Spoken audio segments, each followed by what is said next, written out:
It might be obvious to you guys, but we have sunset coming in a couple minutes.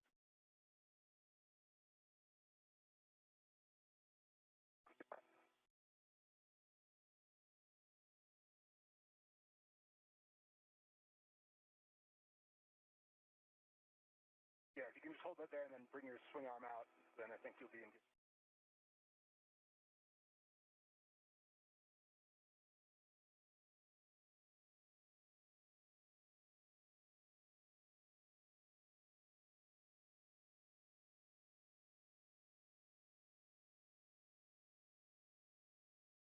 The TG2 is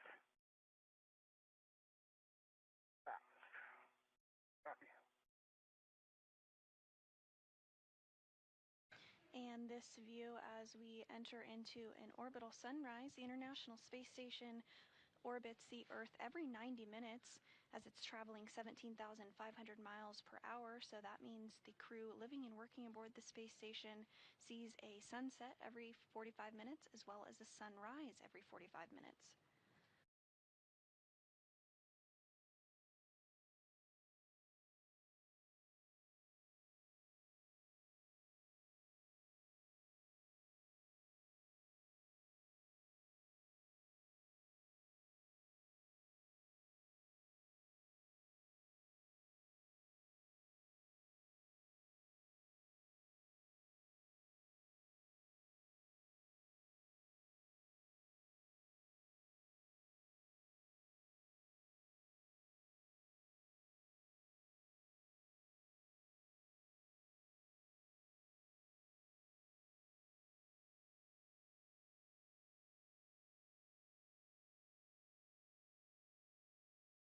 There we go. Yep, that did it. Yep.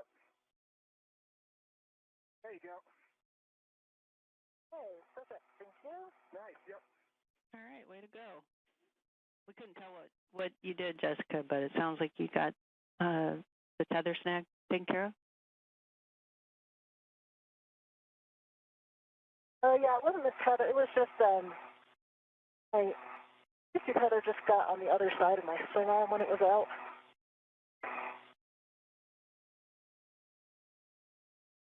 This bayonet fitting is really. Yeah.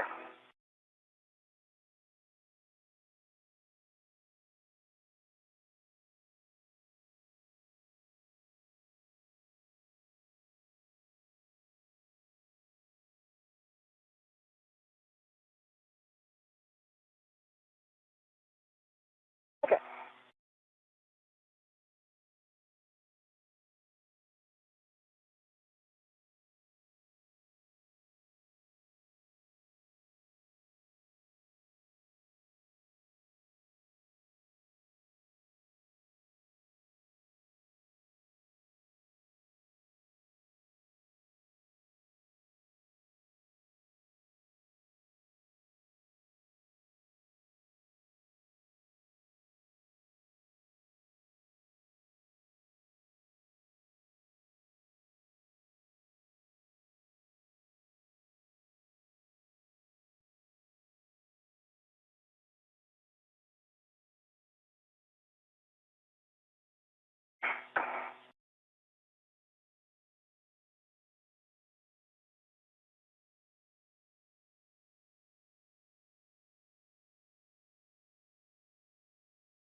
And you're looking at a view from Jessica Meir's perspective as she continues to translate to the right mid strut collar.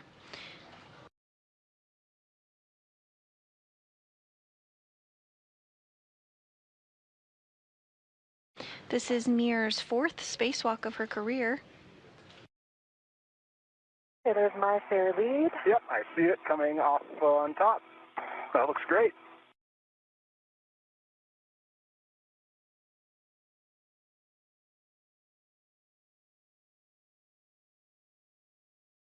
I'll just stay in the middle here.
And if you are just joining us, we're now 3 hours and 52 minutes into today's spacewalk as NASA astronauts Jessica Meir and Chris Williams continue to make good progress to prepare the 2A power channel for future installation of ISS rollout solar arrays. Thus far, the duo has completed the right mid-strut build and installation, as well as the left lower strut, left mid-strut, and is now working to begin work on the right mid-strut collar.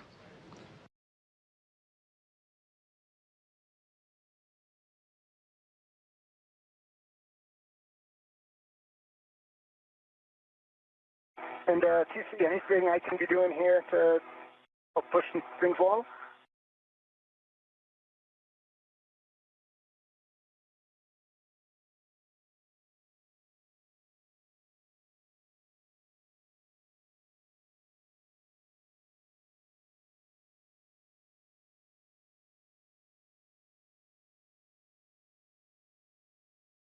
I heard you, Chris. Yep. Yeah, Chris, back with you on here. So there's not a whole lot that we can do for you right now to get you going on anything else. Once you are sure that the tethers are clear, no longer crossed, you can go ahead and stow the GoPro on there.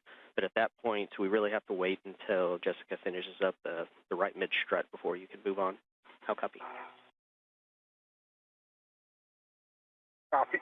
Copy. Oh, all right. Yeah, I can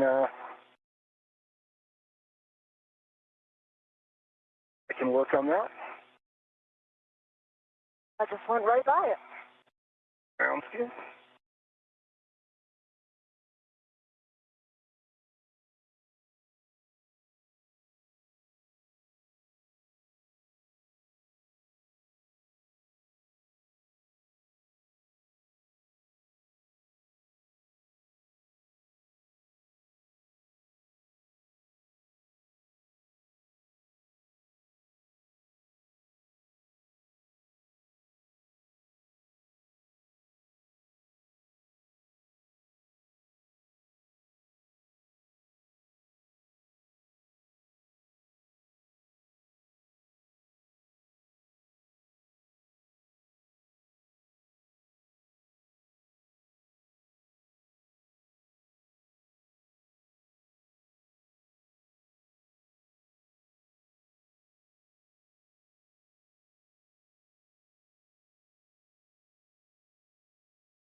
Hey, Jessica.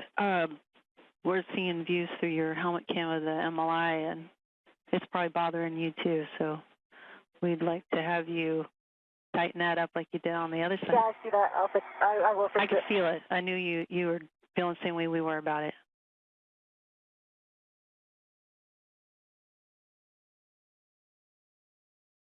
Yeah, remind me to check it again when I exit this area, because I think I bumped it on there better before. So, yeah, just to remind me after I'm done with this bolt. We copy. We'll remind you.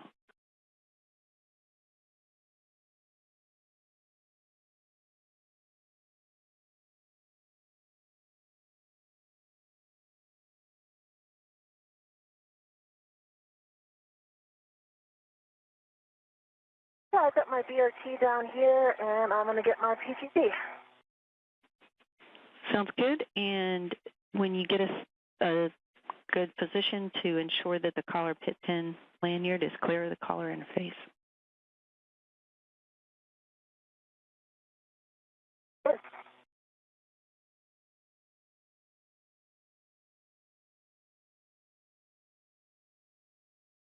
And remind me, these connectors, were they hot on both sides? I thought I was remembering that they were only low touch and hot on one side, but they look exactly the same, so I'm guessing they're the same on both sides.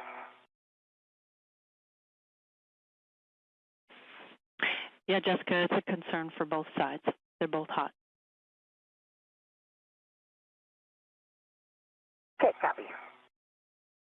Yeah, I'm coming back to motor. Good check. And did you see the collar pit pin lanyard clear of the interface?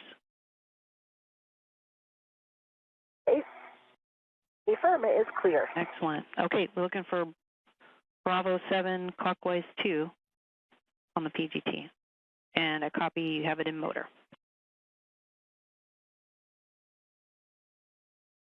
Bravo 7 clockwise 2 is set. All right, you're going to drive M25 and M26 to torque. And you can expect 4 to 6 turns. Looking for torque, turns, and light. And Meir is now using the pistol grip tool to drive 2 bolts into the right mid-strut collar.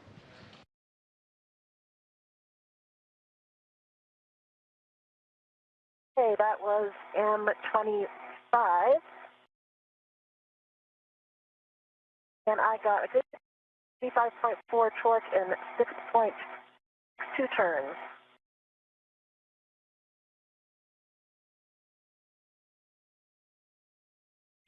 Okay, copy 25.4 on the torque, 6.2 on the turns, and a green light.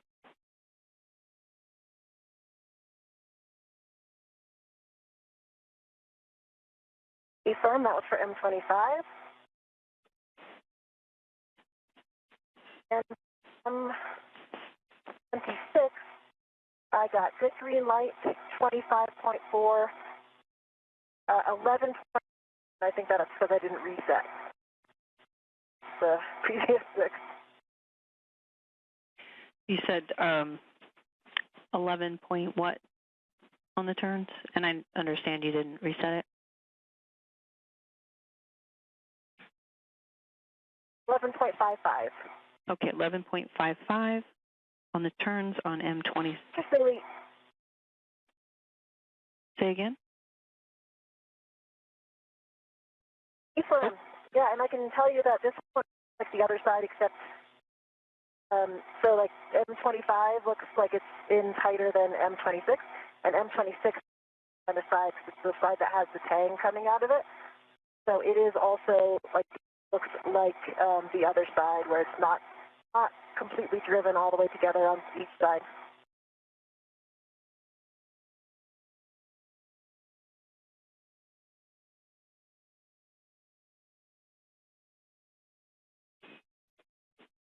Okay, Jessica, I'm hearing good torques on M25 and 26. You can take your PGT to ratchet clockwise.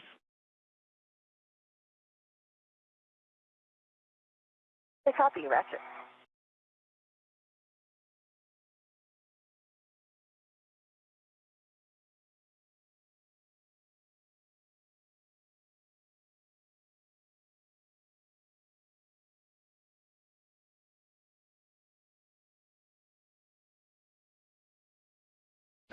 And Meir continuing to utilize the pistol grip tool to get a tight and secure bolt for both of those bolts on the right mid-strut collar.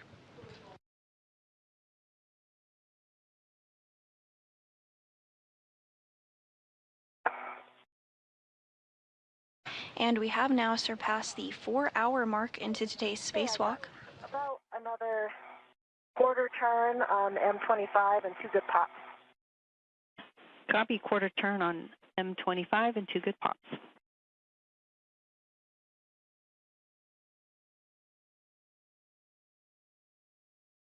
And EV2's back at the MUT GoPro. I was just, looks like it's still tethered to the strut bag. I'm just going to take it off and send it back to the strut bag if that works.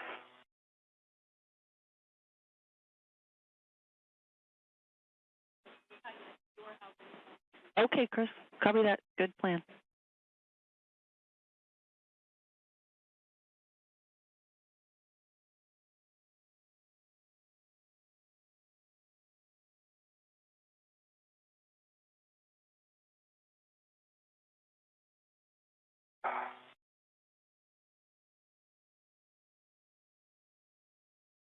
An eighth of a turn on M26 and 2 good pops. That's work.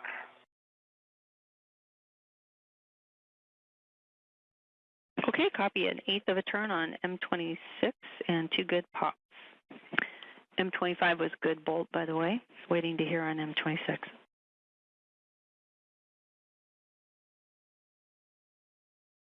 Copy.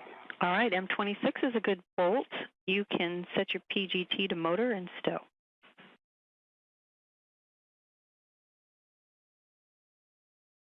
Okay, just back in motor.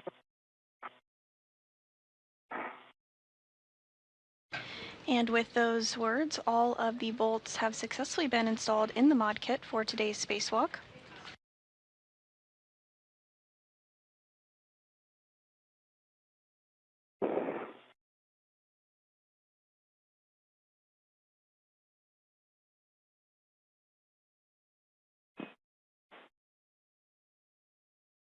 Okay, Jessica, I see you working on the pit pin. This is the one that we don't have high expectations for. You can give it a try in the final location.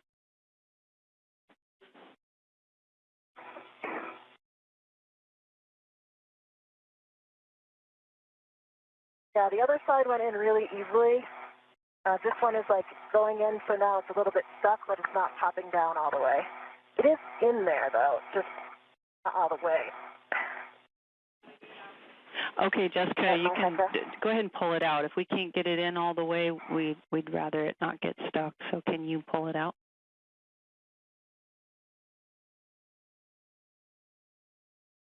Maybe. Sounds like what happened to the other one. Okay, yeah, I got it out. Good, good. Okay, now we'll just have you tuck that under the blanket. And probably should have had you, Chris, heading over to the left side. If you might be on your way there, because we'll start the MLI ops. Yep, I'm headed back. Okay, excellent. Yep, I'm headed back that way. And before we get to the MLI, let me read some cautions to you guys. You ready for those? Ready. Get you ready. Okay, first of all, from this point forward, translation on the mod kit is allowed. That's just a note. And then the two cautions for you is that when two crew are on the mod kit, do not translate on the mod kit simultaneously. So we'll expect you two to coordinate there. And then max lateral load into the BGA while on the mod kit is, again, 40 pounds. And so maintain translation rates that are slower than 3 seconds per foot.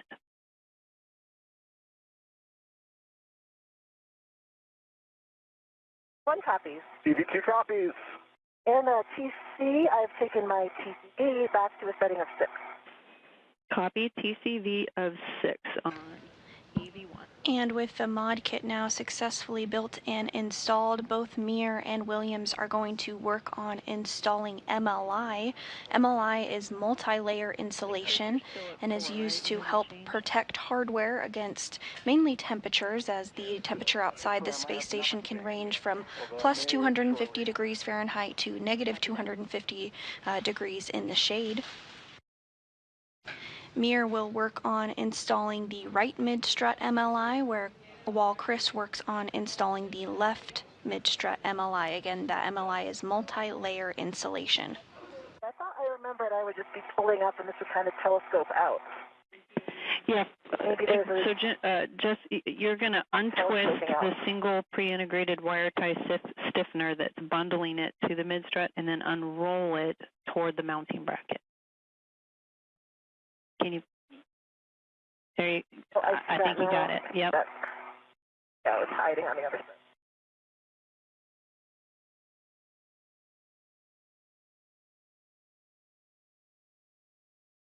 There it goes. Okay, Chris, I see your hands at work. Same thing, untwist, and then unroll toward the mounting bracket. Copy that. And then you guys will work your way backward with the stiffeners, tucking it around, and the highly technical term, squish the MLI around the mid-strut as you go. Hey, we said we would say that word. Feel free to use it.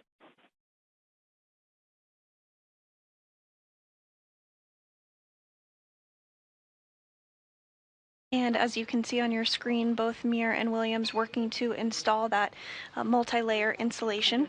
You will hook the MLI over the bolt canister and secure it there first with the integral wire tie stiffeners before you start working your way back toward the side pad. Yeah, I'm trying to get it. It's not quite reaching.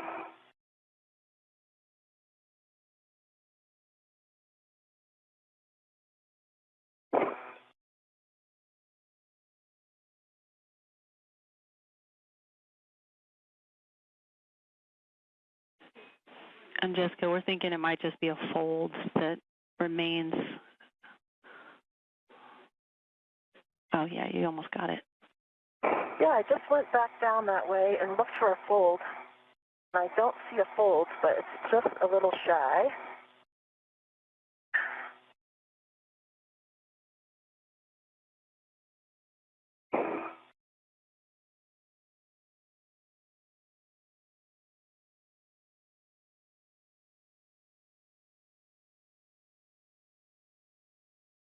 Mine is quite tight also. Mine is still shy. And if you're just joining us, we are now 4 hours and 9 minutes into the 278th spacewalk in support of space station maintenance, assembly, and upgrades. NASA astronauts Jessica Meir and Chris Williams have successfully built and installed all of the struts on the 2A mod kit that were remaining. They're now working to install multi-layer insulation on the areas that they built, and after that we'll move on to routing cabling. Everything proceeding as expected during today's spacewalk. This is the 4th spacewalk for NASA astronaut Jessica Meir and the 1st for Chris Williams. Hope so.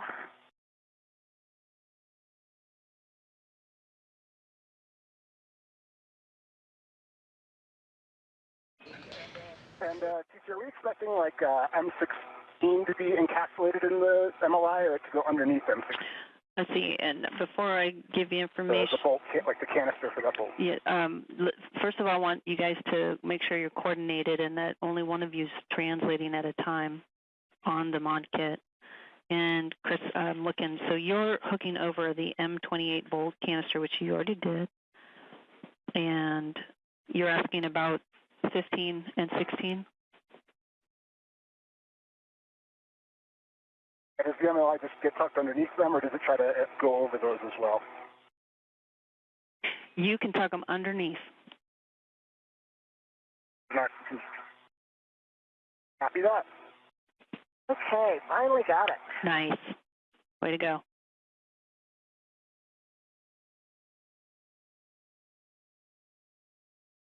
And Meir has completed the installation of the right mid-strut multi-layer installation.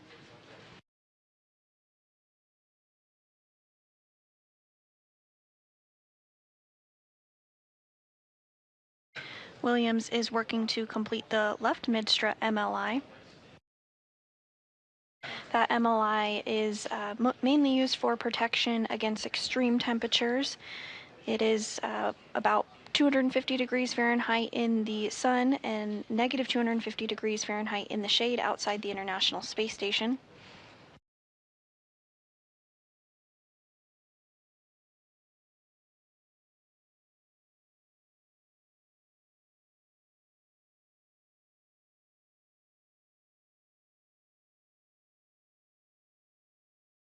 Okay, and then it's narrow part first.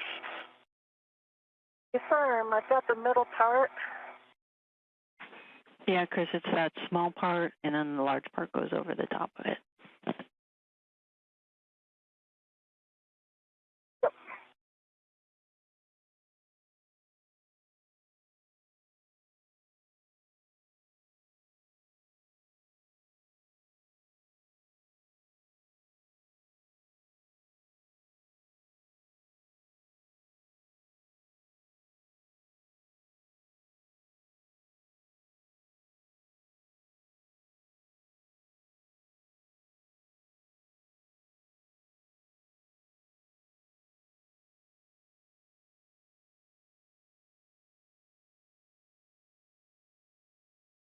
Continuing to get some good views as that MLI is installed. Copy, good squish.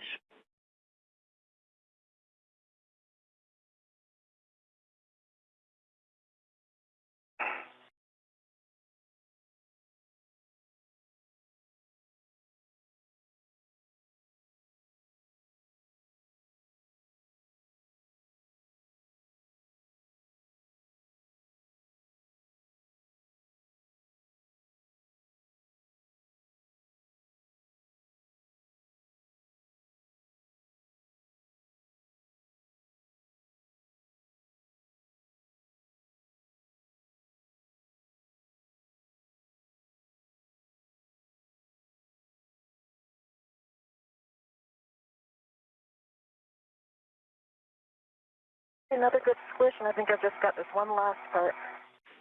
Okay. Copy, good squish.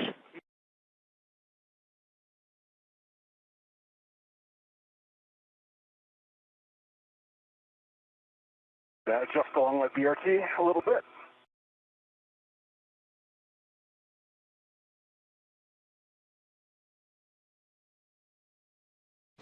Once Meir and Williams complete the installation of this multi-layer insulation, they'll move on to routing IROSA cables. IROSA is that International Space Station rollout solar arrays that will be delivered during a future flight and installed during a future spacewalk. Take a look. Copy, 3, good squish. I haven't heard any squishes from this Chris. side, I see that mine. Caught a couple good squishes here. Does everything look okay, or am I a little... I don't see anything exposed, Chris. Yeah, some of these stiffeners... If you could squish a little bit more on the one towards the top. Where's the top? The first one you did. Copy If that. you pull the side that's over toward me, the little strap over toward you, and just tighten. Yeah, that right there. One more up. One more up. Sorry. Let me just get this one first. And then... Yeah, that one. Yeah, that one could use a good... Can you get it down over that? It was over the flap, and now it's not. Let's see. Yeah, there you go. Pull that back up a little bit. Nope. Nope. I can't see See that? So, see that underneath your left hand is holding a piece of MLI. If you pull that further up before you wrap the top, there you go. Like that. Yep, except now there's a little bit... Yeah, if you can squish that very tippy top in, I think you're good. Copy. Let me just get this nice and squished at the bottom. How does mine look on your side? Yours looks, there's a little gap at the very top, I think the same spot that you were looking at Yeah. for me. I don't think there's any way to get that gap out. Yeah, I think you're probably right. You can try to squish that top a little more.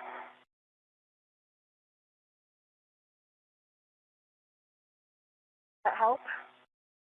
It kind of looks like it's kind of open facing towards the, well, nadir or up. Looks like it's sort of open at the top.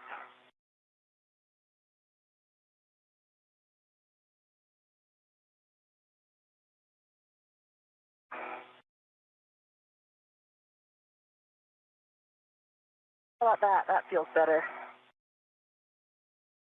Let's see. You can still sort of see this. So it looks like, okay, yeah, I think, so there's, to the right of your right hand, there's a little flap. That flap could go underneath that front stiffener. Yeah, that was the same. Yep. Okay. Yeah, and there's actually the same thing. There's another flap on the back side away from you that is on top of the stiffener that might benefit from going underneath it.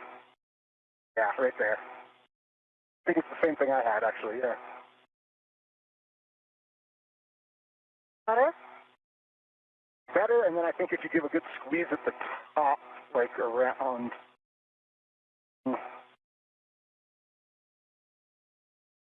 And some teamwork between Meir and Williams to ensure that that MLI covers as much surface area as possible. There's a tiny bit of a gap. Yeah. But I don't, there's no stiffener there. There's no tie. Yeah. And I can't see through to the metal. Yeah, let me move a tiny bit and see. And I can see the back side of the bolt if I come up. I think we're looking at the same thing on either side. Yeah. I don't know if you can see anything in my HECA.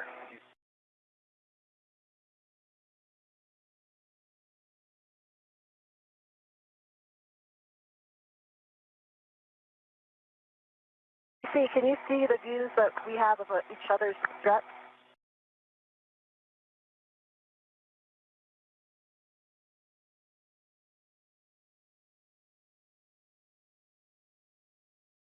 Hey, contract. Sorry, Jessica, we were talking about your fine work there and the merits of putting a wire tie there. And you guys are about 4 minutes from sunrise, and we would like you to put a wire tie on, Jessica, on your side there, between the bolt and the mounting bracket, right there at the top where the MLI is kind of flared out.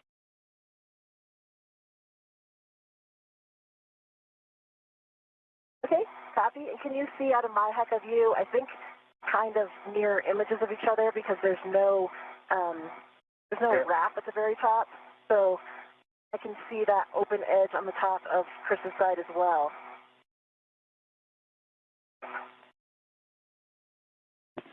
We're looking. I think you mean putting a wire tie above M24? Yes, above M24. Like right here, Chris, you think? Yeah. Yep, right there. Right there, I think would do well.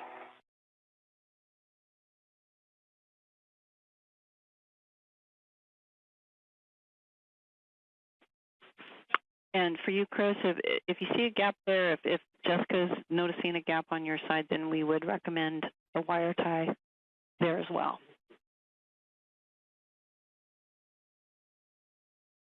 Okay, if you think I should do it, I will do it. Do you think that's like a wire tie or? Yeah, I think it's the same on both sides because there's just no tie there.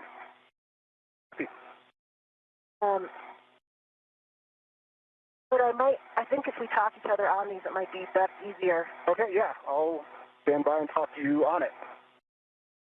And Meir and Williams now going to use a wire tie to further secure that MLI multi-layer insulation on the right mid-strut as well as the left mid-strut.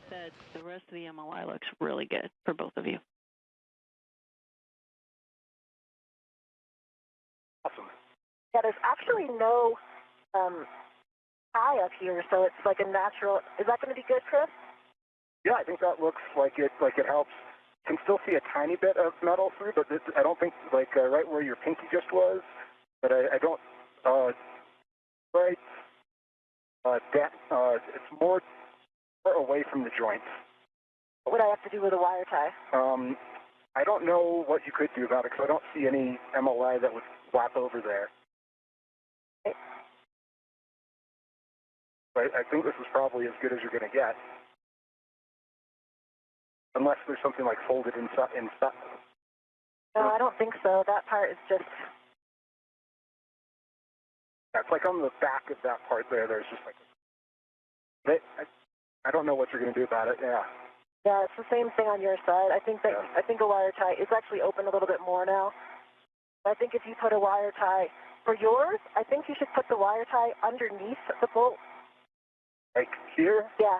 Okay, and then around? Yep. Copy. Going to get that in work. I can talk you onto it. That will cinch it up nicely. Awesome. Thank you. Okay, Jessica and Chris, we're looking at your fine work there, and Jessica, we like your wire tie, and MLI looks good on your side. We'll wait for Chris to install his, and once that's in place, we'll call this portion good, and we'll move to the cable. While I have you, Jessica, if you could just so we can be clear with the check. Wait, stand by, Chris. Stand by. Standing by. I am trying to talk him onto this. So you've opened it up now, so you're going to need to reach in the back. There you go. Now you're in. Now you got it. Now you can tighten it. Copy. Air tie on. Working tightening.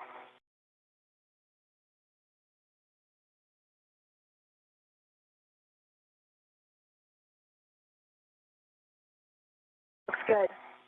Perfect. Thank you. Okay, and we're about a minute from a handover.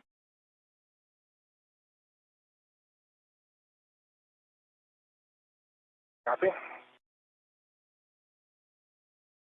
And we are approaching another orbital sunrise. I've got 3 twists and low profile.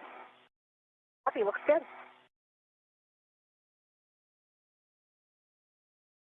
And she said that they looked good, so I'm assuming we can Yeah, you guys are good. We're still with you for a couple more seconds. leave here. And so everything looks good, the MLI. Okay.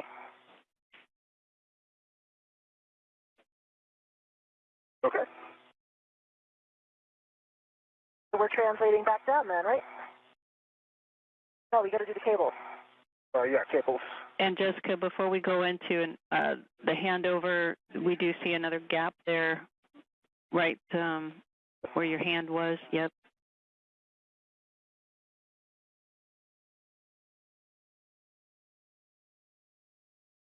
And we are in a handover between our satellites now 4 hours and 24 minutes into today's spacewalk. At this time, NASA astronauts Jessica Meir and Chris Williams have completed and installed all the struts on the 2A mod kit, and they are currently working to wrap up the installation of multi-layer insulation on the left and right mid strut. They're nearing the end of that MLI installation, and then we'll move on to cable routing. Today's spacewalk is the 278th in support of space station maintenance, assembly, and upgrades, and is the 4th for NASA astronaut Jessica Meir, who is EV1 today in the spacesuit with the red stripes. And today's spacewalk is the 1st for Williams. Do you think I'm going to be able to reach it from where I just was, or get my desk and move my BRT? You might be able to reach it. I'm back with you guys. I see it. I'm not going to be able to reach it. Hey, before we get to the cables, I'd like to do a systematic check of the MLI with you guys respectively, so if you're ready for that. Make sure that the MLI is covering the clevises. On your side, Jessica, it's the M24 clevis. On your side, Chris, it's the M28. Confirm? Copy. I see it covering. Okay, and that it's fully closed around the telescoping end of the strut. Fully closed. 1. I see it fully closed. DDC. Okay, and lastly, cinched around the collar as best as possible. I am cinched around the collar as best as possible. I just gave it another several squishes, and it's tighter than it was for sure. Okay. How about you, Chris? Yep, I think it's cinched around the collar as tight as possible.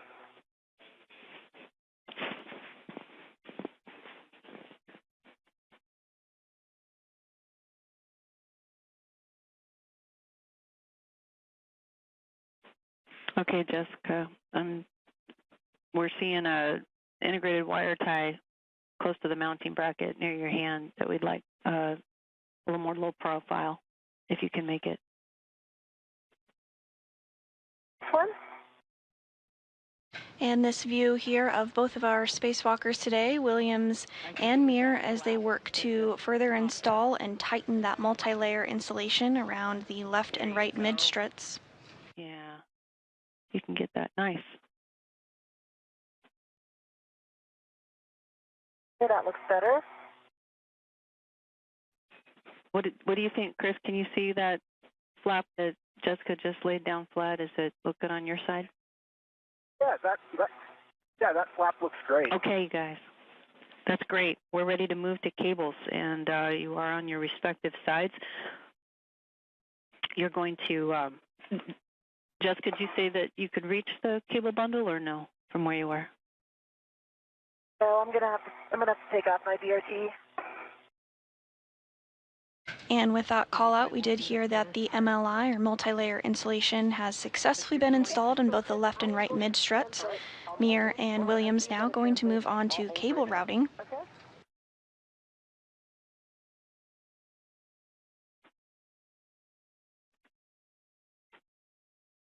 Oh, they flew over there. Oh, yep. Right now I'm at the end of my waist tether, so I'll see if you can reach translate. it. Yep, I'm going to translate. And I can. And Jessica, you're going to be looking for the one with the red One more stripe? time. The right? Do that one more time, Chris. Yep, one more time.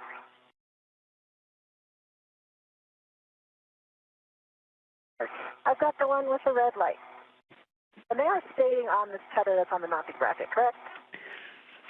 It's standby. Red. Okay, sorry guys. Yes, so You want to release one twist on the wire tie to release a coil, and then at the alignment mark on the cable, you're going to secure it in the pre-positioned wire tie on the lower strut handrail. 3 twists, both of you. In work. In work.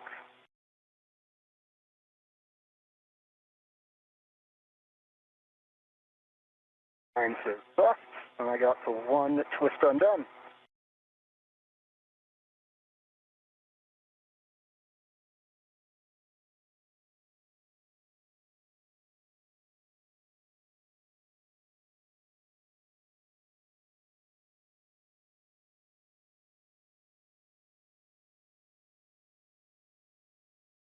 Okay, that twist is undone. And I have 2 Sharpie marks that are about 6 inches apart. I assume just somewhere in between those.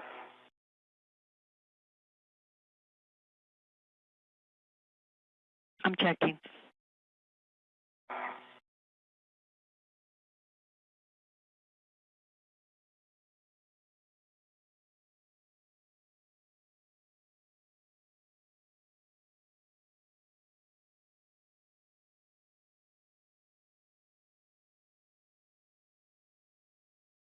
I don't see Sharpie marks on my side.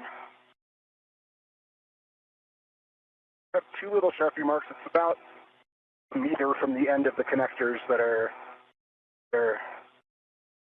I've got a piece of tape.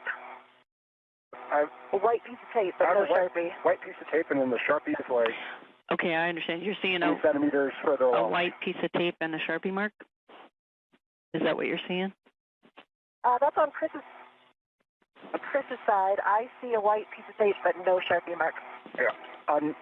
So I do see the Sharpie marks, but they're all the way at the second wire tie. Okay. And Second set of twist. yep. And I see Sharpie marks, but it looks like the Sharpie marks on there's one on each. They look to be about maybe 20 centimeters apart from each other. The cables are taped together, so I'm not sure how they would slide apart from each other, but I assume I can just put the wire tie sort of between those 2 Sharpie marks. Yeah, Chris, Jessica, I'm just stand by. I'm getting words for you on which mark is your target. Okay, copy. Yeah, my black Sharpie mark is right at the end of, like, I basically get to my next set of wire ties. So it would look like this if I tack it down here. Gotcha. The 2 marks on mine are right here and here. See that? I think that's because if you look at the ends, you have where one of them's pulled in more. It is, but they're also taped down. they're Yeah, also taped to each other here. I see that. I see that.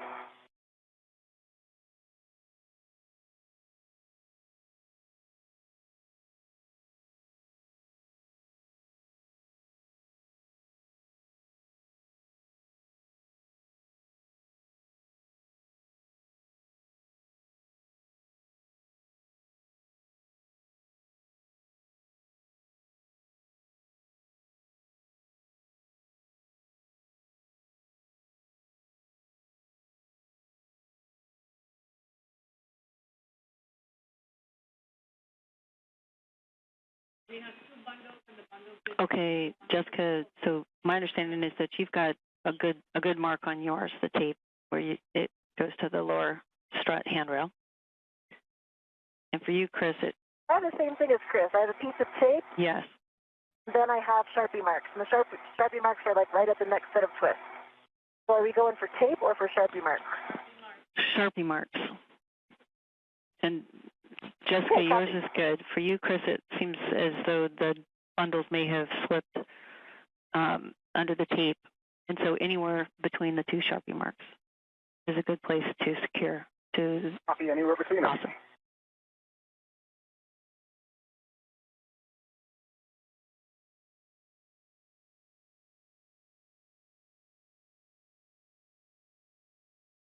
Yeah, I've got 3 twists.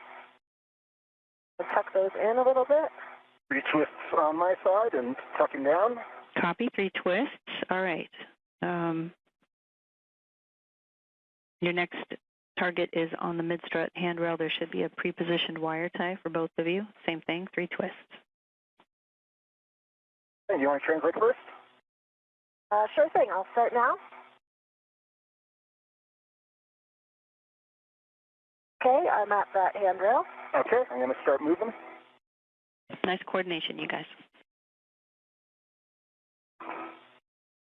And Meir and Williams are continuing to route the IROSA cables. Are we still looking for Sharpie marks? Because I don't see another set. This follows the successful completion and installation of all struts on the 2A mod kit. Jessica, you guys are just looking to pick up the slack between the first tie that you did and this one. Copy.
Yes, I'm translating over to the long handrail. Copy, I'm holding. Let me know when you're done, and I'll resume translation.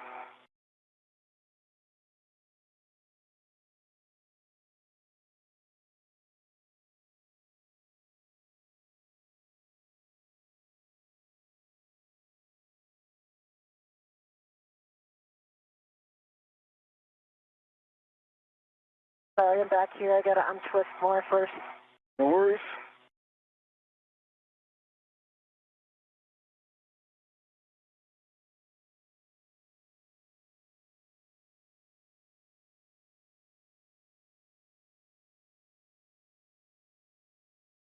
Okay, I'm translating again. Copy. And I've reached the long handrail. And on the left of your screen there, you do see NASA astronaut Jessica Meir as she continues to work through procedures to route those cables. NASA astronaut Chris Williams is doing the same on the right-hand side of your screen. Meir is wearing the spacesuit with the red stripes on it, and Williams is wearing the unmarked spacesuit. For Jessica Meir, this is her 4th spacewalk in her career and the very first for Williams. We're now 4 hours and 36 minutes into today's spacewalk, and all struts have been installed on the 2A mod kit. And the duo is working now to route that cable on the left and right mid struts, for the IROSA cables rather.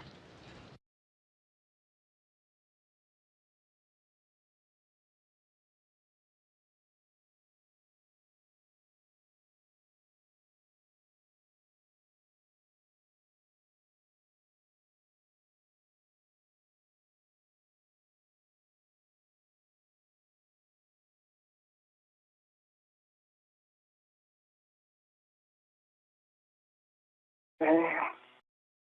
Working on my middle handrail here.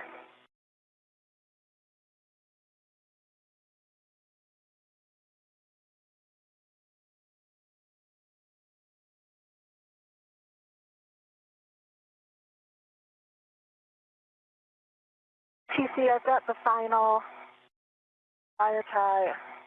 It's on the mid strut of the long handrail. So it looks like it's flying pretty nicely. I see a view from my HECA. Yeah, we're looking at it now. It looks real good. Now, as you make your way back, well, of course, you'll coordinate with Chris your movement. But we do want you to check out the MLI that's over the M13, 14 bolts that are near the mounting bracket. So as you make your way back, we'd have you tend to that. M13, 9 through 12? Oh, or M23? It is all tucked in, I can see.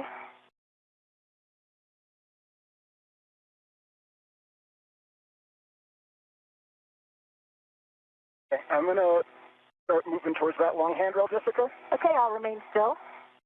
And TC, I can see the MLI all the way down the strut, so from what looks good to me, and I think you meant the final end around M23 that we talked about, and it is still snug.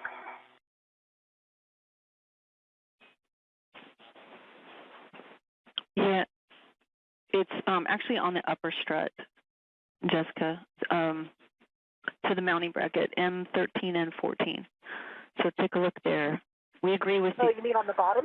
Yeah, so the upper strut that's coming from the mass canister center pad to the mounting bracket, the bolts that are right there at the mounting bracket.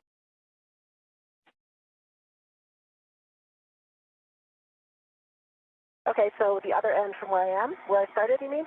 No, I'm already back at the long handrail. Yeah, I think once you're on the other, when you get to the midpoint of the mid strut, looking at the mounting bracket, you'll be able to see the area that we're talking about. Okay, but I was going to translate down the mass canister. You want me to translate back out onto the strut? Yeah, that's affirmed because we're going to get a HECA scan from both of you. So we'll need you to... Okay, copy. Okay, good. Chris, can I translate? Yeah, I'm holding in position on the long handrail.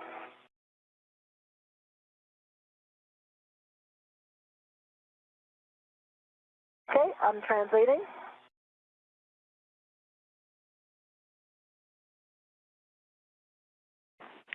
I undid this had like three twists, and I'm tying. It's kind of like a big loop.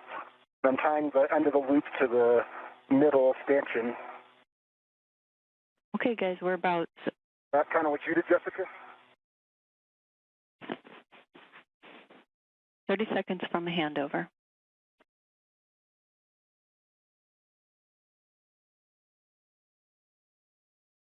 Okay, TC, I am kind of in the position you were talking about, but I don't see any MLI. That's out of place. Okay, we're 13 seconds from a handover, but if you go up higher, the M13, 14 bolts are the ones that are on the upper strut there. Yeah.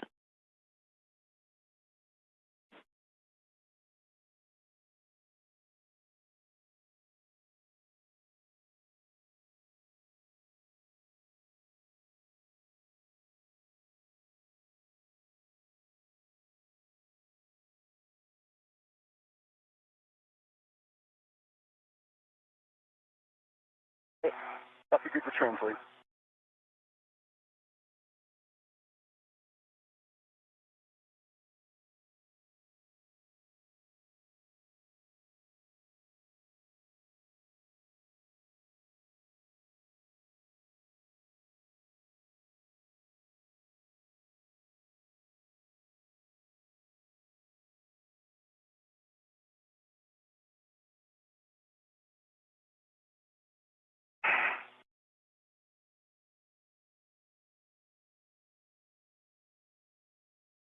And I saw in the spot she was talking about, the little square M13 and 14 were a little bit uncovered. And I can hear you, Jessica. I can't see you yet, but yes, bingo. We're talking about that corner that goes over the metal block at those bolts.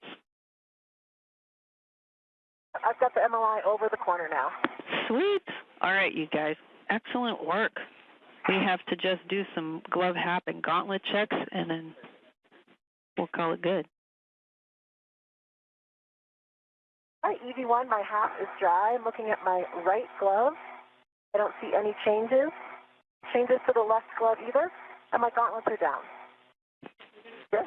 And EV2, No changes to my, actually looks like those little flaps of RTD have just disappeared on my right glove. No other damage or anything noted on my left glove or my right glove. App is dry, gauntlets are down. Okay, I copy good checks on both and the details from your RTV, Chris, and stand by. And Chris? Mm-hmm. The Velcro on your PGT? Yeah. Yeah, okay. Saw that and I'm trying to Looks good. fix it. It keeps wanting to pop back up though. I don't want the battery to. It has, I mean, those things do have that memory pop up, Yeah. but as long as the Velcro's there, you're good. And it looks good now. And after taking a second look at the MLI, the ground confirms that everything looks good with that installation. And we did get confirmation that the cables were routed successfully for the future IROSA installation. And no changes for me. Excellent. Glad you guys are feeling good. Okay. We're going to step into the next phase here, so give me just 1 minute while I coordinate. All right, Chris, yeah, you've got the same thing that I had. I do. The recoil doesn't help, so if you loop the whole reel around your arm, I think it might help because Yeah. you can get it up.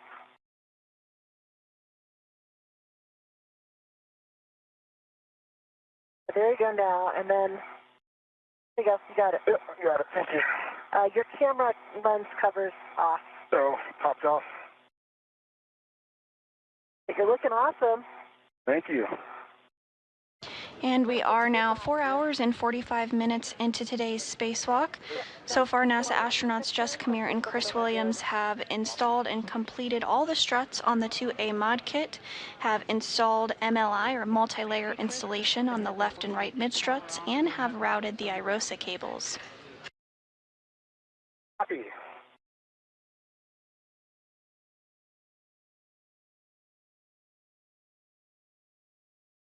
Really playing favorites with your Hecka. I know.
Another wire tie on the bottom hand of the handrail.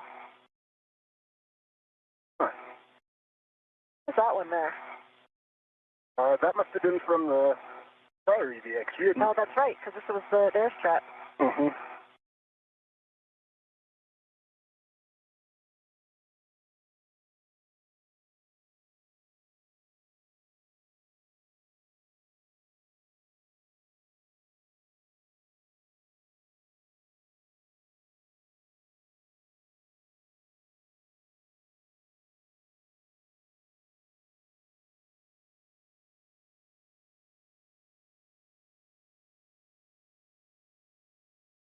I think when we have to go to translate, I'm going to just go down the strut Okay. instead of going back to the mass canister. Yeah, that's what I was planning on doing too. That's how I got here.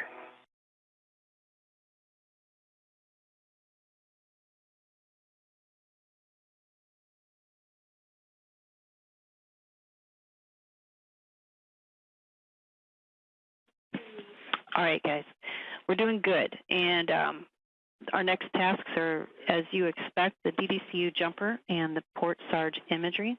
So I'm going to get you guys started on those. Let's see. Your next steps, Jessica, will be to retrieve from the cable bag the Canon connector tool, etc. So let's have you translate there. I heard you guys trying to coordinate your movement to your respective work sites. So your next steps, Chris, will be to, and you've got your camera, or is it in the bag? I've got my camera. Okay, great. You're going to be going, basically you two need to switch sides. Stand by. So, Yeah, I'm just going to come back to my corner and go over the... yeah, I'm going to go to the cable bag, and then I'm going down to the behind me.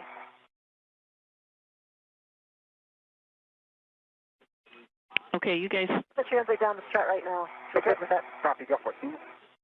It sounds like you guys have a good plan for translating to your respective spots. Your next steps, Chris, will be to translate to the port sarge cover 17 and remove your fair leads along the way. Copy that.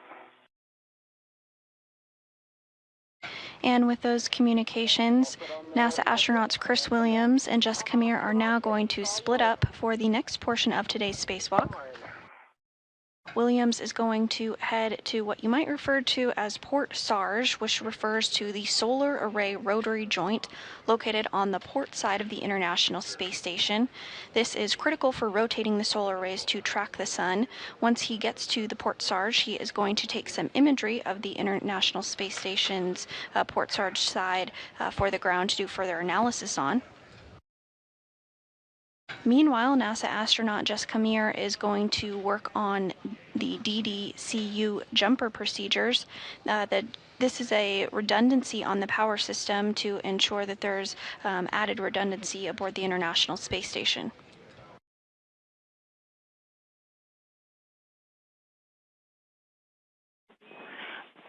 And Chris, just to give you a heads up as you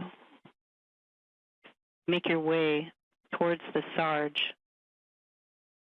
a caution for you is to not use the sarge cover for stabilization or maneuver because it may deform the cover. I know you're a little ways from there. Copy that. Copy all, and we'll knock.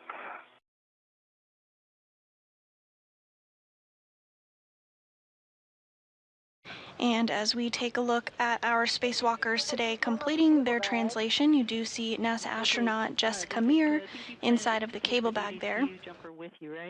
She is rearranging some tools there, and you can identify her based off of the red stripes on her spacesuit. Okay, and there's an adjustable that goes with it. You're going to stow that on your workstation. And then there's also, you're going to use that adjustable for the dummy caps later. Copy. Okay, I see adjustable with a Canon connector.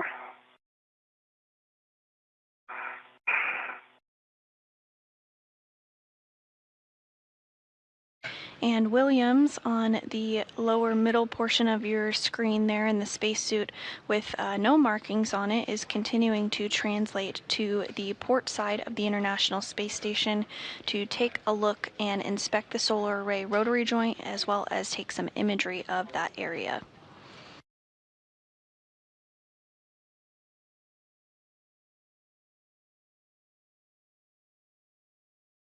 We are now over 4 hours and 52 minutes into today's spacewalk, the 278th in support of space station maintenance, assembly, and upgrades. Today's spacewalk is the first outside of the International Space Station for this year, the fourth for Meir, and the first for Williams.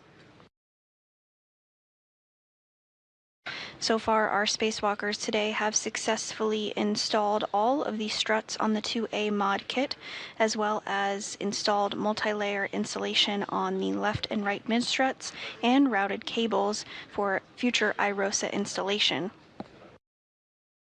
And I have crossed back inboard of the Sarge, and I'm going over to phase 3. Copy, Chris.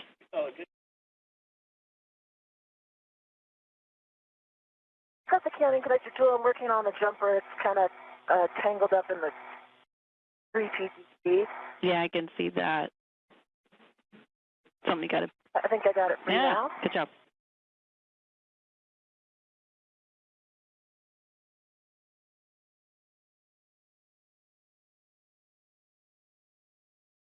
And I'm going to take that adjustable with me so I can temp stow DDC jumper. Yeah, exactly. We had you taking your ret to one of the rings on that adjustable, and then you're going to, once you're out there, transfer the cannon connector tool to a second mini workstation ret so that you can use that adjustable for the dummy caps. Copy. Can work.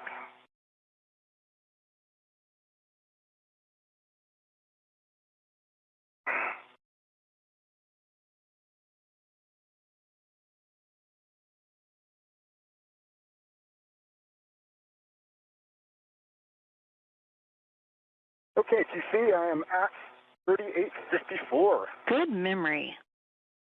Okay. I assume you can, you're looking right down the barrel of the Sarge at where the missing cover 17 with your head aft nadir. A firm. Okay. All right, you're... A firm. I'm going to get my BRT down. Excellent.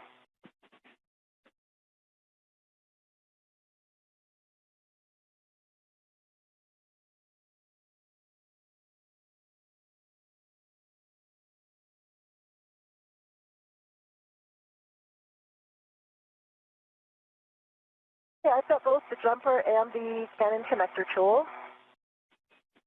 Okay, just... I'm going to just loop the jumper kind of around my arm. Sounds good.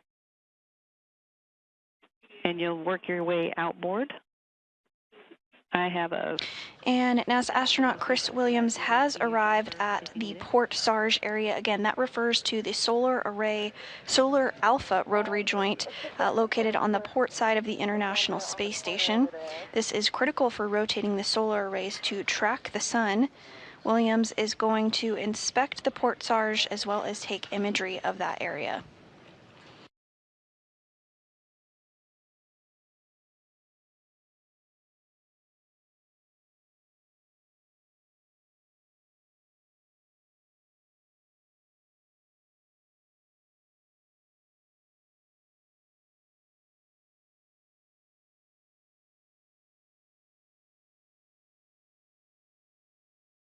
And on your screen, you see NASA astronaut Jessica Meir in the spacesuit with the red stripes. She has received the tools that she needed from the cable bag and has stowed them on her mini workstation and is now going to work to translate to the non-radiator side of the P4, P5 interface ahead of that DDCU jumper. This procedure will help ensure that there is redundancy on the International Space Station's power system. Was that 507? It was, so Chris, we're good with your plan. Stand by while I give Jessica the handrail number 5206, I think is what you're looking for. Yeah, I think it's probably the one underneath it. And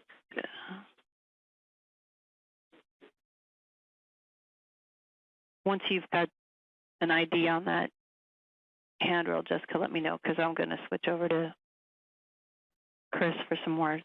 I'm on 5206 right now. Okay, that's where you're going to temp stow the... I got it. And then once you temp stow the jumper, you'll position yourself at the center panel, and I have some warnings for you. Go ahead, Chris. Okay, copy. Yeah, so I'm looking at the Sarge, and at the, so I see the outer canted surface, and it does appear to have some lubricant berms. It looks sort of a darkish gray in color, and it's kind of a little bit splotchy or speckly, so it's not like a smooth berm. It's kind of like chunks here or there, and there looks like to be some flecks that sort of the outer canted surface, and then sort of a flat surface outboard of that. and it seems that there's sort of flex on that as well. On the datum A, there are, again, the same sort of darkly colored berms that are sort of a little bit gloopy and discontinuous, so not kind of a smooth line.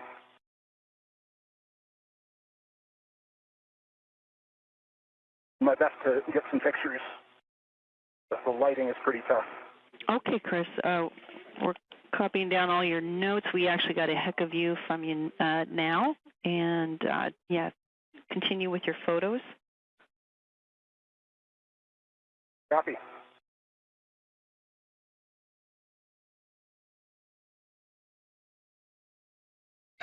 And Williams now moving on to photographing that area following his inspection and report out here to the ground.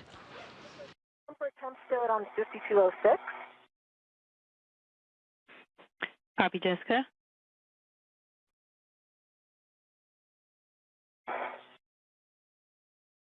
And I have the Canon connector tool, so I think I'm coming down here to get the caps first.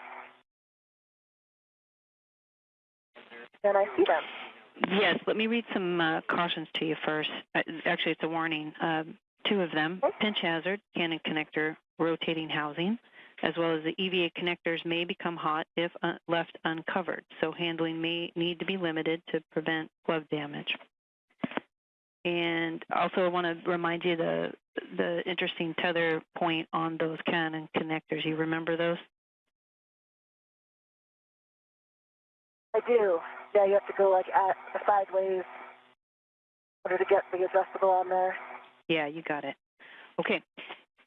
You're going to use that adjustable to tether to the dummy caps and rotate 90 degrees counterclockwise to white on white to remove, and you're looking for J43 and J44. I copy. I see them.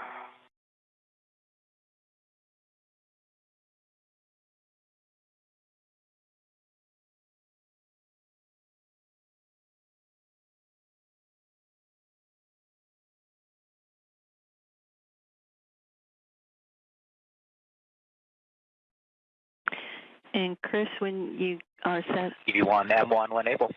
When you're starting on. M1 was calling me TC.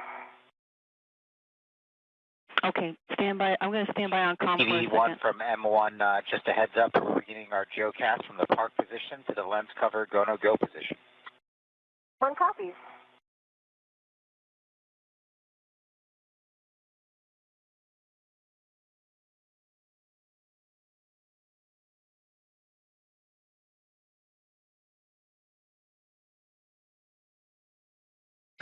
And you did hear some communications there from inside the International Space Station. NASA astronaut Jack Hathaway letting the crew outside, which is NASA astronauts Jessica Meir and Chris Williams, know that they are primed and in the ready position to operate the Canadarm2 for a portion of this spacewalk that will be later today to install a lens cover on a portion of the Canadarm2.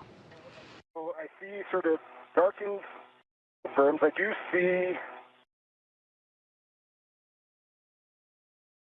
I wouldn't call it an oily sheen, but definitely looks, so the opposite side looks quite reflective, whereas there looks to be a little bit of streaks on like datum A of the side that's in use.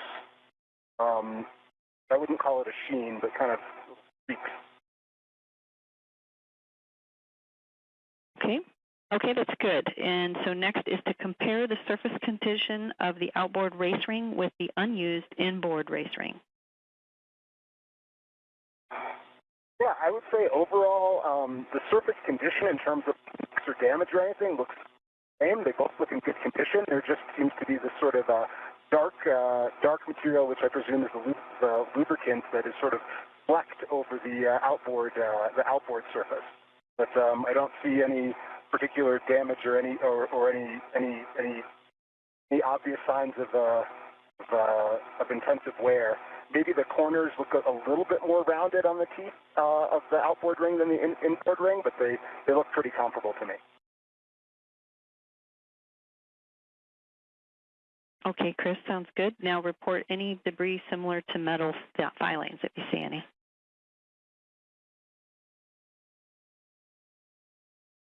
I do not see anything that looks obviously like metal filings.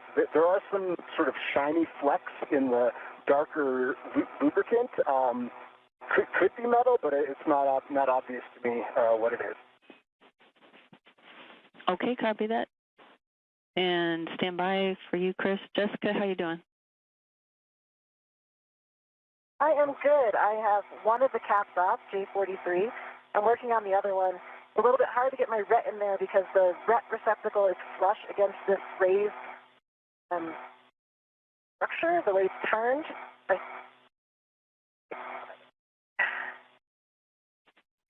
I don't know if my ret will actually close. Oh, okay, it did. Copy. Okay, and I've got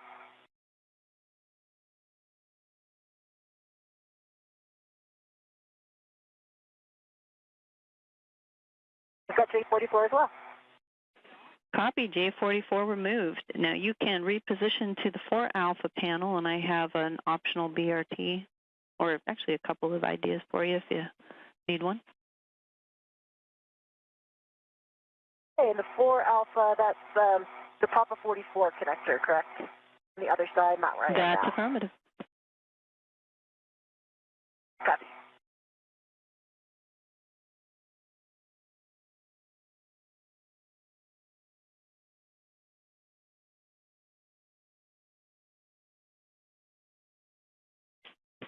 Okay, Chris, how do you feel about the pictures you took? You think you got them all?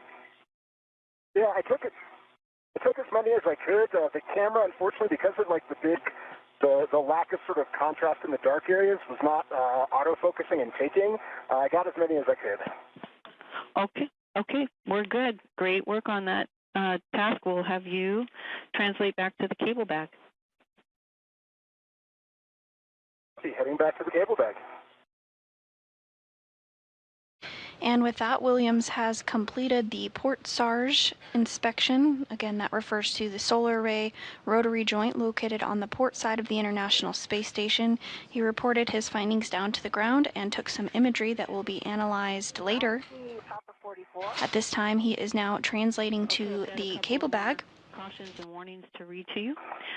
Once there, he will stow the camera that he just used to inspect this port SARJ, and will also retrieve a racket wrench that will be utilized during the next portion of today's spacewalk. And a warning, do not inadvertently demate Papa 45 or 46. Those are the thicker diameter cables that are adjacent to the target connectors that you're going for due to arcing and sparking hazards. How copy? I copy all. I'm looking right at P44. I have a very good view of both of those cables, and I understand I will be mating P44. Okay, let me get a go for you before you demate. And in this view, you do see the Canadarm2 being moved from inside the International Space Station. NASA astronauts Jack Hathaway and European Space Agency astronaut Sophie Adno are primed for Canadarm2 operations today. Okay, copy. I'm going to demate. So I'm going to put my connector tool in.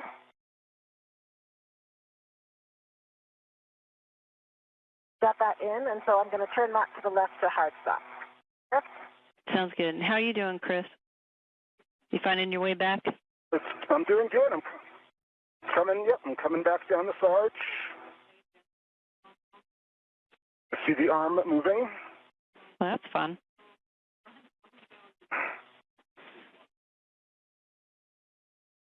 Meir is continuing to work on the DDCU jumper. Again, this is for redundancy on the power system for the International Space Station. Meanwhile, Chris Williams is making his way to the cable bag to retrieve the racket wrench. Look at the female end on structure. I see good sockets, EMI band, no fog. Copy. After he works on the cable bag, after he works to get the tools out of the cable bag, he is going to work on the next portion of the spacewalk called the ORU torque reset. Now you're going to route that old... Essentially what Williams is going to do is remove the torque and release it, then retorque it at a lower value.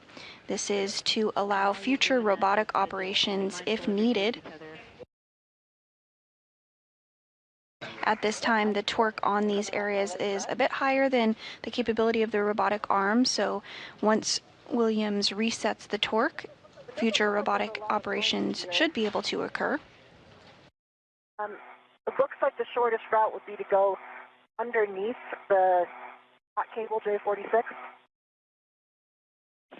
I don't feel like it's going to actually make it there. I'm checking. Does it look like you need to go under a strut too, or just the cable?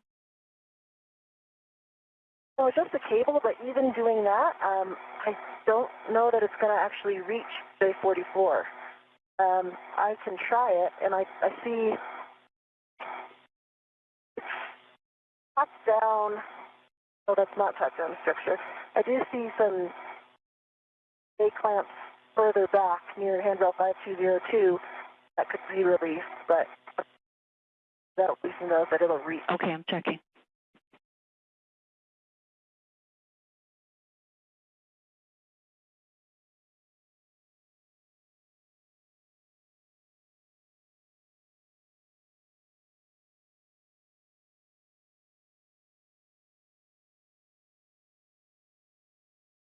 And in this view, we do see NASA astronaut Chris Williams as he is working to stow the EVA camera in the cable bag. Following that, he will retrieve the racket wrench that will be used in the next portion of today's spacewalk. You see, I'm back at the cable bag. I see that, Chris. Good job. All right, you're going to stow your EVA camera as you wish, and then you'll retrieve the ratchet wrench with the 7/16 6-inch wobble.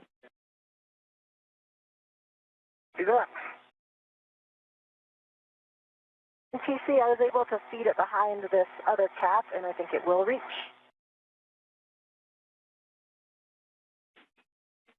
Okay. Yeah, if it reaches, we're in a good config.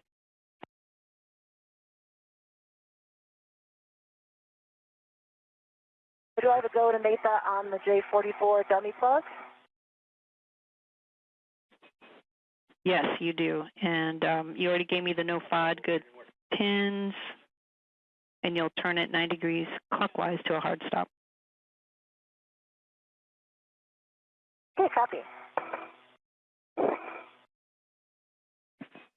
And Chris, we're turning off your camera, just so you know.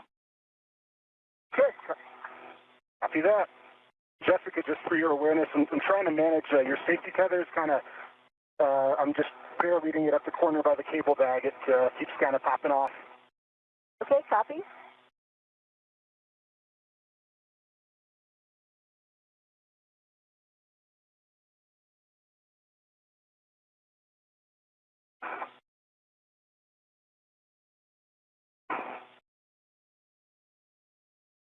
TC, even on these dummy receptacles, I need to line up the white on white and bring it to white on black. Is that correct? You got it. Okay. Unfortunately, that won't work. The cable won't reach that orientation. I don't know if you can see it right now. I have it in my hand, and it reaches the dummy receptacle, but the white bar is 90 degrees off, and so I can't twist it because that's the wrong. There's not enough length on the cable. Yep, I'm looking at it. Stand by. And Meir is continuing to step through the procedures to mate and demate a series of jumpers and cables as part of a redundancy on the power system of the International Space Station.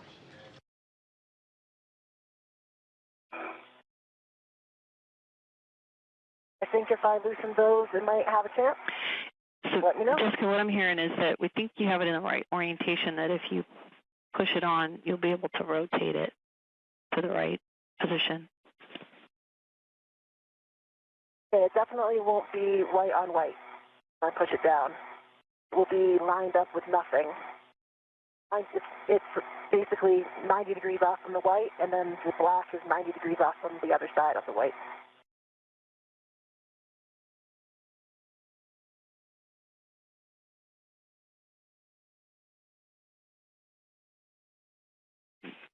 to get to white on black from where I am, it's not 90 degrees, it would be 180. Copy that, Jessica. Can you, on the connector that you're holding, can you verify that it is fully counterclockwise?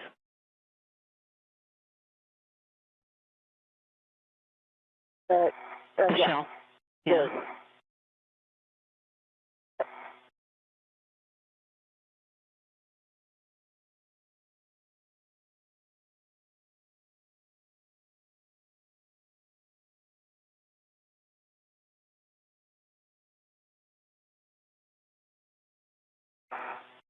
There are two TA clamps that are just on the side of 5202, and I think if I undid those,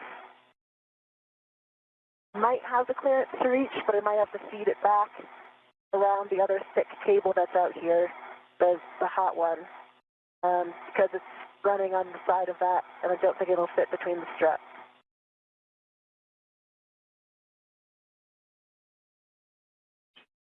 I'm listening to you, Jessica, but I'm also listening to Farouk giving some details. So let me check with him. Copy. V1 M1. Go ahead. We are going to geocast to the lens cover clear position now. Okay. EV1 copies.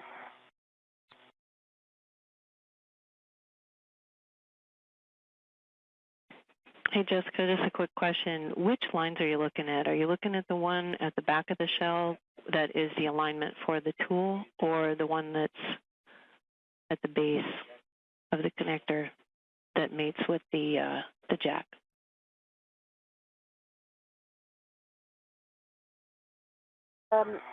So you mean on P46?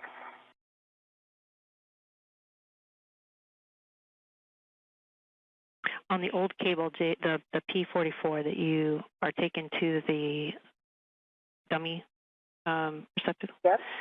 So just looking at the cable that you're saying has the wrong orientation, we just wanted to verify which set of lines you were looking at that you said were rotated off from what the alignment is on the jack. Is that at the back of the connector? So I'm looking at the dummy plug, and on the dummy plug, I see a black line, and then 90 degrees to the left of it, it has a white one. I'm assuming for the Canon connectors, the dummy plugs work the same. You need to line up the white with the white, and then turn it white to black.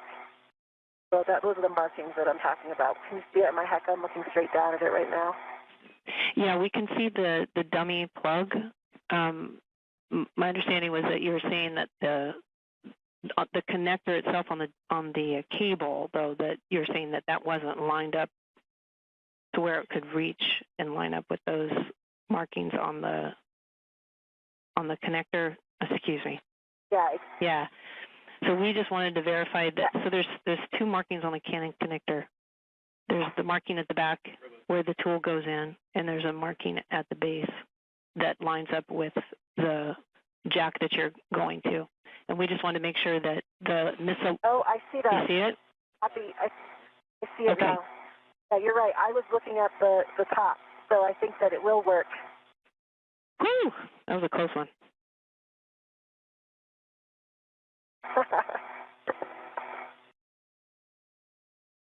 Okay. Nice job. Okay. At this point, you're going to, and you got it to the hard stop, didn't you, Jessica? No, not yet. It's just on white. It's just on white right now. So I need to still rotate it. I think I'm going to need the tool.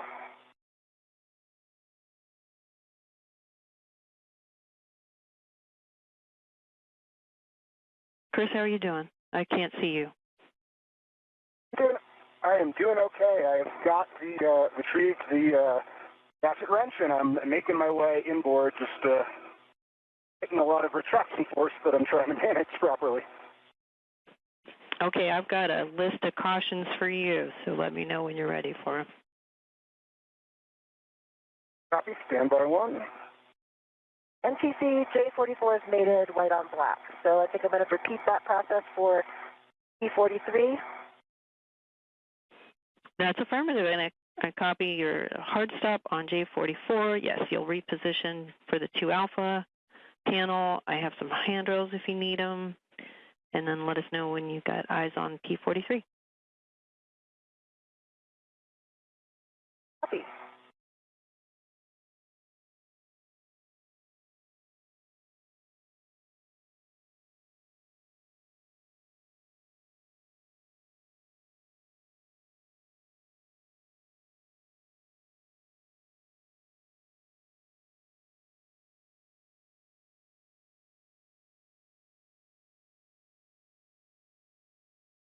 I see P43. Perfect. All right, you can demate P43 from J43, and then same thing. We'll route the cable to the center panel. And we are now 5 hours and 19 minutes into today's spacewalk with NASA astronauts Jessica Meir and Chris Williams. So far, all struts have been installed on the 2A mod kit. MLI has successfully been installed on the left and right mid struts. Cables have been routed for future IROSA installation. There was also an inspection of the port Sarge completed, as well as photographs taken of that area. At this time, NASA astronaut Jessica Meir is working to route and reroute some jumper cables as part of a redundancy on the space station's power system.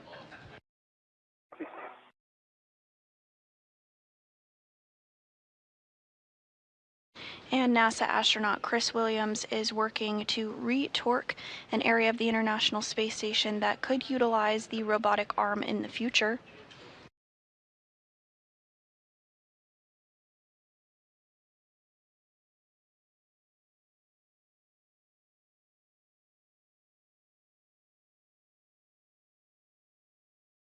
Today's spacewalk is the 278th in support of space station maintenance, assembly, and upgrades, and is the 4th for NASA astronaut Jessica Meir and the 1st for Williams. This is also the first spacewalk outside of the International Space Station of the year. So far, everything continuing smoothly, as the main objective of today's spacewalk was to get the 2A power channel prepared for future installation of the International Space Station, roll out solar arrays, and all of that work has successfully been completed. Okay, let me first get a status from you, Jessica. You got that P43 demated?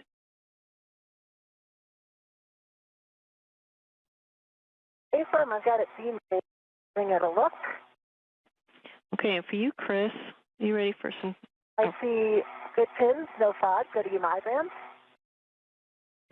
Copy.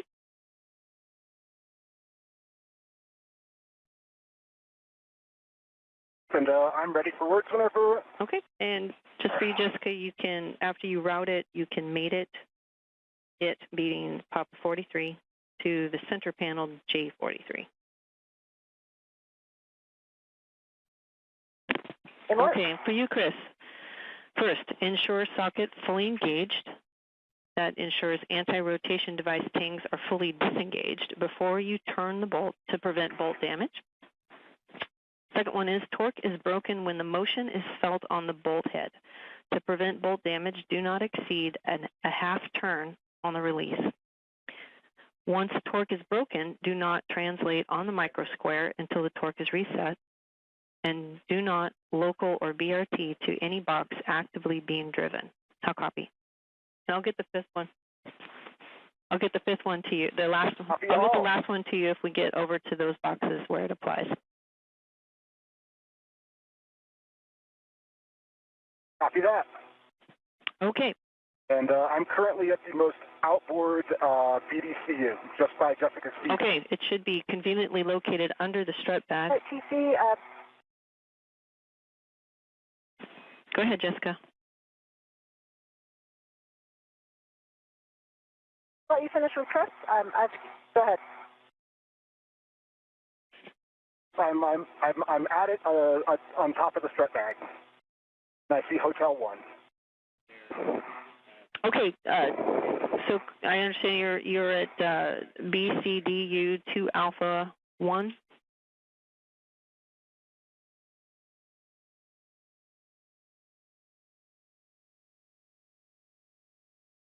And checking, but I believe that is correct.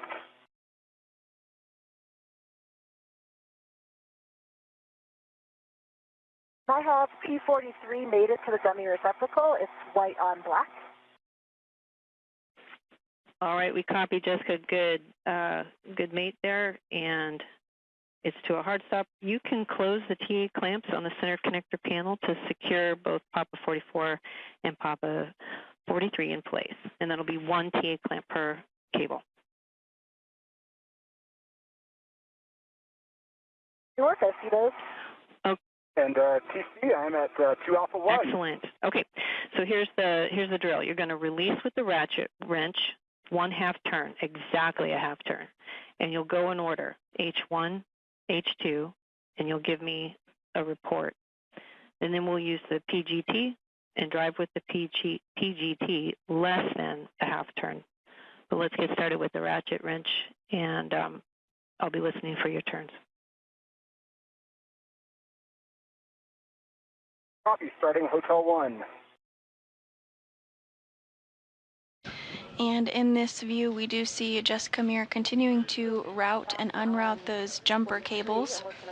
Meanwhile, NASA astronaut Chris Williams is going to work to reset the torque at the BDCU 2A. You just heard those communications from the ground IV, NASA astronaut Tracy Dyson up to Williams, discussing the procedures of releasing with the ratchet wrench 1/2 turn and then utilizing the pistol grip tool following that.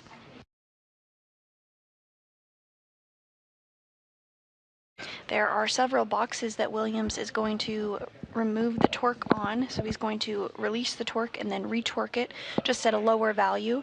And the intent here is that that will allow us in the future to do robotic operations on these boxes if we wanted to move any of them in the future.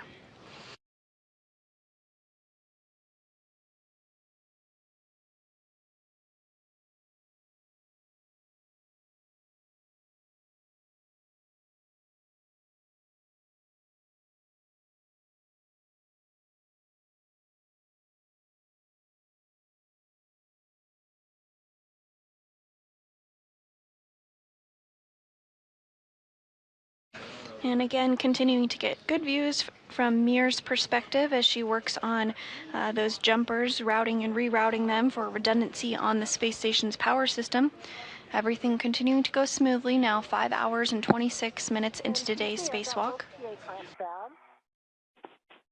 Excellent. Okay, you can retrieve the DDCU jumper and then locate the J44 connector on the 4 Alpha panel.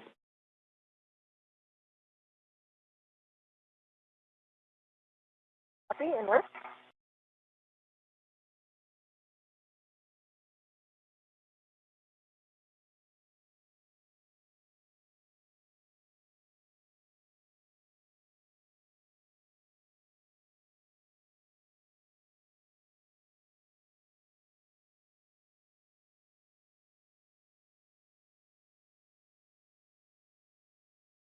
So, Chris? Whoa. We're working on this bolt, trying to get this rocket to engage on the bolt head. Copy.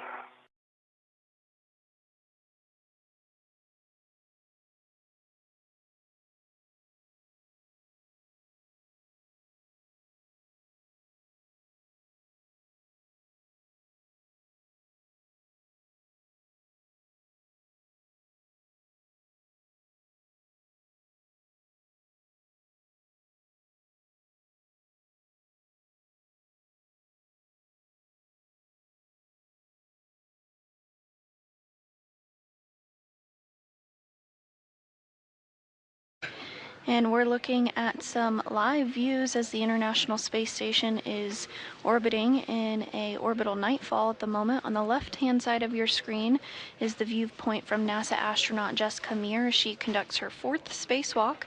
She is working to route and reroute some jumper cables to provide redundancy on the space station's power system.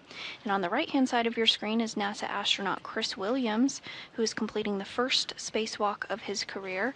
He is working to re-torque to a slightly looser setting some boxes for future use by the robotic arm if needed. This is the 278th space station in support of space station assembly, maintenance, and upgrades.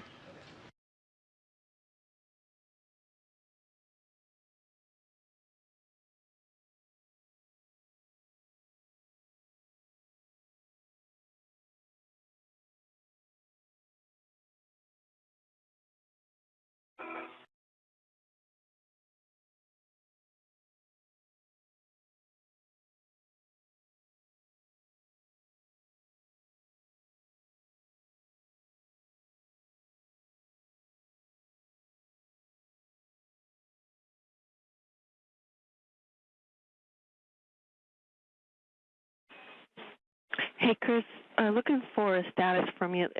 From here, it looks like breaking torque on those boxes is a little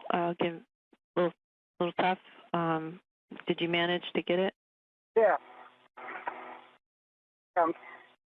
Not yet. I'm struggling to. It's been challenged to. I'm just working on trying new body positions to get good enough bracing, but also to try to get this. The wobble seems to be a little tricky to get into the anti-rotation. Yeah. So and we appreciate your. So I'm just trying to get. Stand by, because we appreciate your effort, but we're looking at the timing of Jessica finishing this task, and we're thinking that with what time we have left, it would be better time well spent if we had you stand down from the torque resets and get you cleaning up the WIFX APFR. Okay. Sound good? Okay. Copy that. Yeah, that sounds good. Yeah, I did not break torque out of that. Okay, great. Then we'll have you return the wrench back to the cable bag.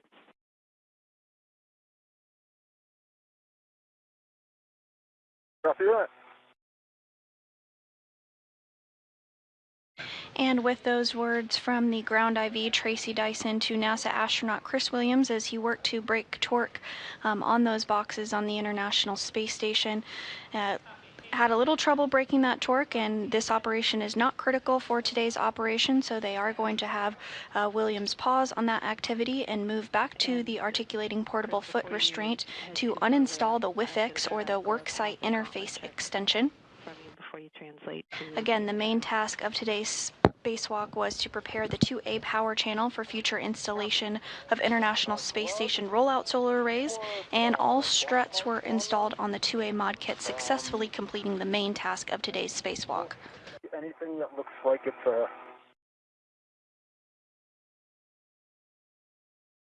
Do you see maybe a little abrasion on the back of my right glove? Hard to say. On the palms, no other change other than the black marks. And then on my left glove, a few more black marks on the RTV, but no evident other damage. I've got a dry hop, and my gauntlets are done. Excellent, Chris. We copy a good glove, hap, and gauntlet check. You can continue translating and stow the ratchet. I assume you left the square scoop in the bag. You didn't take that out?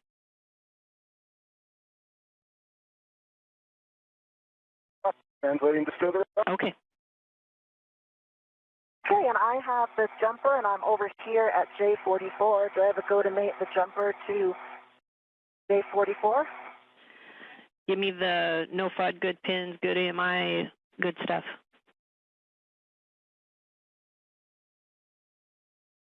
Affirm, yes. On the jumper end, I have the same config. I have pins, no FOD, good EMI band, and the receptacle still looks unchanged as the previous report. Excellent. Yes, you have a go to mate.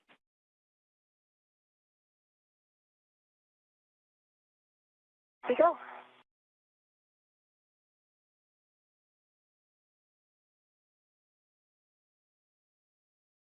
Down in that by hand. Okay, and you got it rotated clockwise to a hard stop? Affirm. Okay, and then making your way, you can route the cable to the 2 alpha panel and just confirm that your safety tether is not trapped by the jumper cable.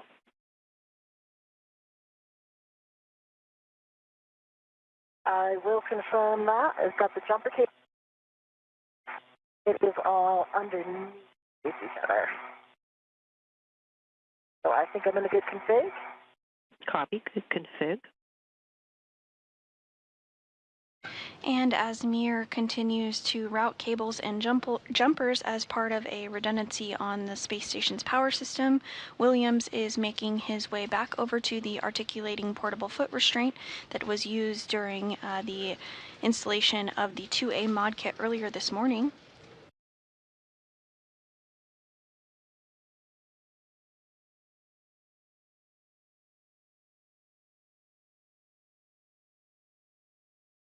We are now 5 hours and 34 minutes into today's spacewalk.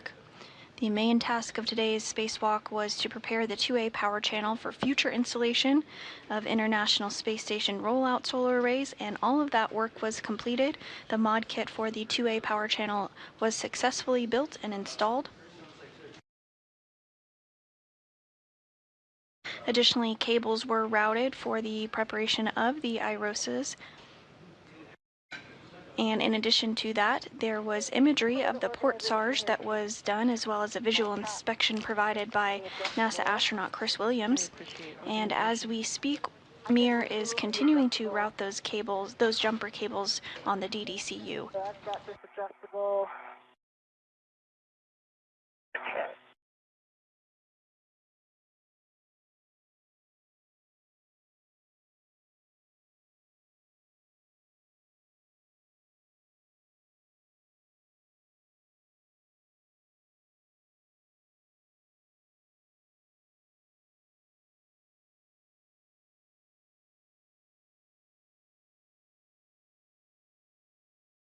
So I've now got the adjustable on my mini workstation that has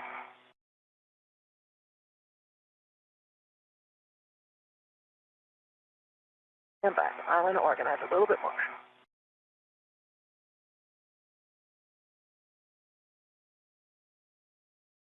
Turn some bits around.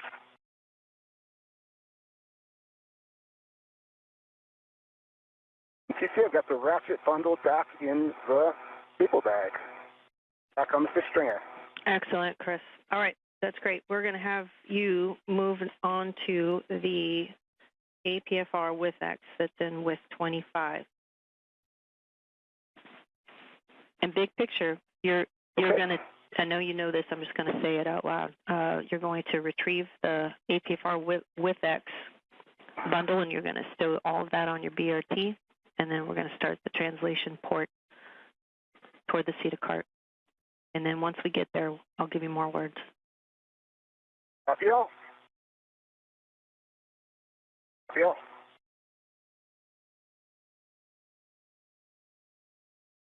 Hey, TC, I did a little bit of reorganization here. I've got the 2 caps on adjustable, and then I have the other adjustable that was on the DD jumper for the temp stow.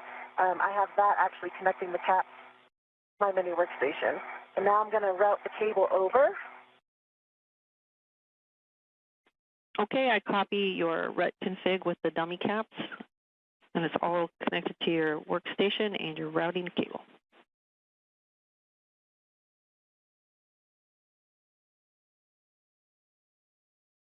Affirm, I have nothing on, don't have anything on the mated cable right now because that end was mated. I assumed I could release the adjustable from it. I'm going to say yes until someone disagrees with me.